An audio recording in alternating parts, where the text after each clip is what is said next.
I want to talk about the miracle that took place approximately 200,000 years ago that set the stage for everything you see right here in your chair. You came from the stars. Can I say it any more clearly? And it was the Pleiadian who came and actually changed your biological blueprint, that which is your DNA. This Pleiadian, stop calling him an ET, her an ET. They are the superhumans. They are human, just like you. From across the galaxy in the Seven Sisters, they came on purpose to seed this planet with sacredness. If they had not come, dear ones, you would simply be another mammal. You would never seek for that which is the Creator. It would not occur to you. As high as your civilization would go, as high as the technology would go, you'd never seek the Creator. That comes from the seed inside, which looks for those things which you cannot explain, which is created all over the planet to seek the seeking for God. And that was the Pleiadian role. But in the process, the first 100,000 years, they set the stage. They created the nodes and the nulls, which we will discuss. They created the grids of the planet, which we will discuss. And at the same time, they were changing your DNA. Some will say, well, this is what is responsible for you having 23 pair of chromosomes instead of 24. That's not exactly right. Yes, you have 23 in that which you can observe in the microscope. But dear ones, the Pleiadians would never take away base 12. You have 24. But the 24th is a multidimensional one that is representation of all that which is your Akash and your soul and your higher self and the avenue of prayer. It's the avenue of the pineal. It's all of that which allows you to communicate as you're doing today. That's the 24th one. You're different. You're different from any mammal below you. And science has seen this. You're different in so many other ways, with only one kind of human being instead of a variety and variety and variety. Science does not understand why there's only one kind of human, why you changed 200,000 years ago. But I'm here to tell you, it was from the stars. The prophecies tell the story. The test is of energy. There were 4 civilizations before yours. They were all small, and they didn't make it. They destroyed themselves. They created their own plagues. Some of them were greedy, even though they were so small. You were the 5th.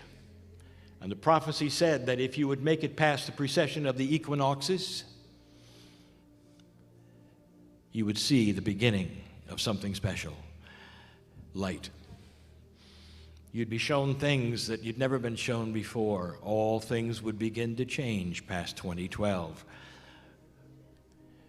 And you sang about it December 21st, 2012, and opened the gates and sent the signal. 40,000 years ago, there is a civilization on this planet called the Aborigine. They meet all of the attributes and the key points of a civilization, all of them. They've been here for 40,000 years, and if you ask them how they got here, they'll tell you about the landings of the Pleiadians. They'll tell you where they went, how long they lasted. They will tell you they are there even today. Through a 3,000-mile secret song line, they will unveil a story that is identical to what I just told you.